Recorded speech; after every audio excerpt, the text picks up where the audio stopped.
En los tiempos antiguos, en lo que se llama la época clásica, no se requería que la población en general supiera leer o escribir. En Europa y en el Medio Oriente, la escritura o lectura estaba limitada a las autoridades, los cobradores de impuestos, los administradores de los bienes del Estado, los sacerdotes y unos pocos comerciantes destacados. Ello implicaba que, en general, en tiempos antiguos, lo que habitualmente se llaman sociedades clásicas, solo eran alfabetos el 2 o 3% de la población. Eran sociedades con un analfabetismo superior al 95%. En algunas sociedades más organizadas, como Atenas o Roma, en sus respectivos apogeos, esa cifra pudo subir al 15 o 20% en los ambientes urbanos. en ese periodo, tanto en Roma como en Atenas, como en otras sociedades clásicas, se desarrolló el teatro como una forma de comunicación con la mayoría de la población que no sabía leer, destacándose las obras de Plauto y Terencio en Roma y de Aristófanes y Esquilo en Atenas. El porcentaje de alfabetismo en esa época era muy elevada. O sea que, de acuerdo a ello, la tasa de alfabetización fue aproximadamente del 5%, o si no más baja. Debemos recordar que tanto los evangelios cristianos como el Corán fueron escritos varias décadas después de la ocurrencia de los eventos descriptos. La Ilíada y la Odisea, supuestas obras de un autor legendario, Homero, fueron memorizadas a través de decenas de generaciones por varios siglos antes de ser escritas. Tanto en Palestina como en Arabia, como en la Grecia micénica, seguramente el analfabetismo fuera superior al 95%, tal vez el 98%. Ello llevaba a que la descripción de los acontecimientos históricos se realizara casi exclusivamente por la vía oral. Las escuelas coránicas islámicas, o sea, las madrasas, se basaban y aún se basan en la memorización del Corán.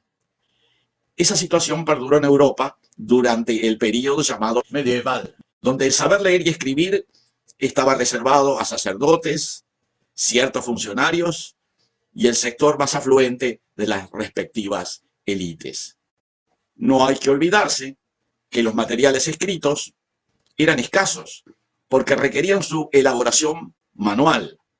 Muchas instituciones religiosas, como los monasterios, por ejemplo, cumplían la función de copiar manuscritos a mano y por lo tanto su difusión era muy limitada. A ello hay que agregar que en Europa medieval la mayoría de los manuscritos estaban escritos en latín, que era una lengua ignorada por la inmensa mayoría de la población.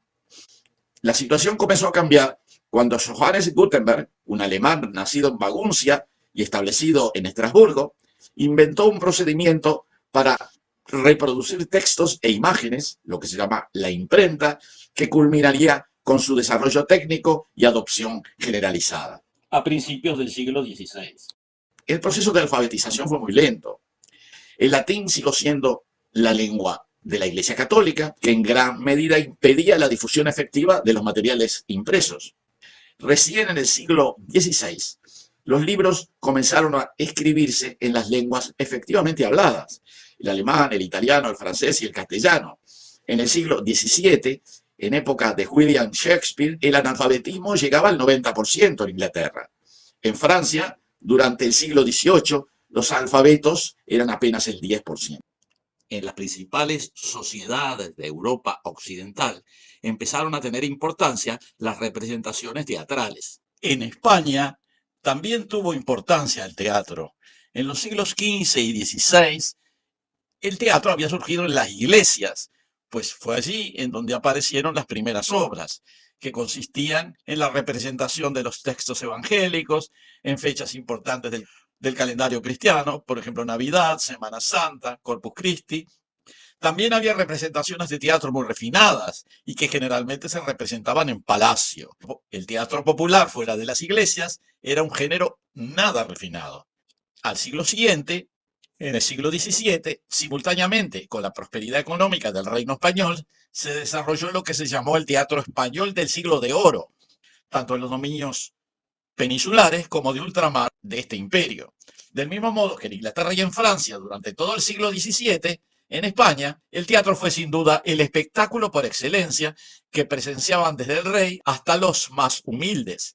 Se comprende que ante la demanda de un género que producía fama y bienes económicos, muchos poetas se dedicaran a la creación de piezas dramáticas, como son el caso de Lope de Vega, Juan Ruiz de Alarcón, Tirso de Molina, Pedro Calderón de la Barca, Francisco Gómez de Quevedo y Villegas, etc.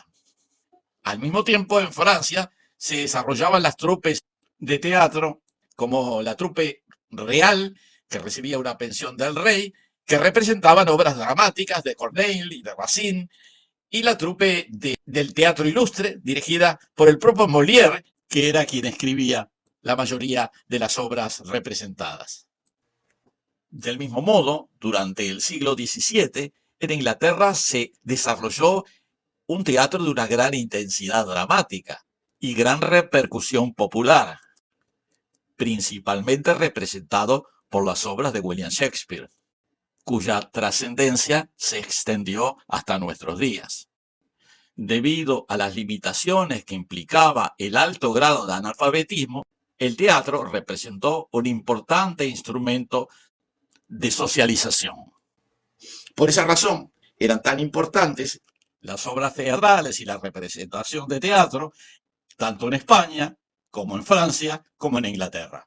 Ellas eran la mejor forma de comunicación para una población que mayoritariamente no sabía leer. De ahí la importancia de las obras teatrales de Shakespeare, de Lope de Vega, de Calderón de la Barca, de esa época. Era la forma de comunicación que existía para una población mayoritariamente analfabeta. En todos estos periodos, el porcentaje de analfabetismo de las mujeres era aún mayor al de los varones, oscilando entre 95 y 98% en la mayoría de los casos. Esta situación comenzó a cambiar en el siglo XIX, cuando se instaló la sociedad industrial con una alta productividad en la impresión de manuscritos e imágenes. Se observó una progresión de la tasa de alfabetismo que comenzó en un 10 o 15% a principios del siglo en Europa y en ciudades de las colonias americanas y culminó en un 30 a 50% al fin del siglo XIX.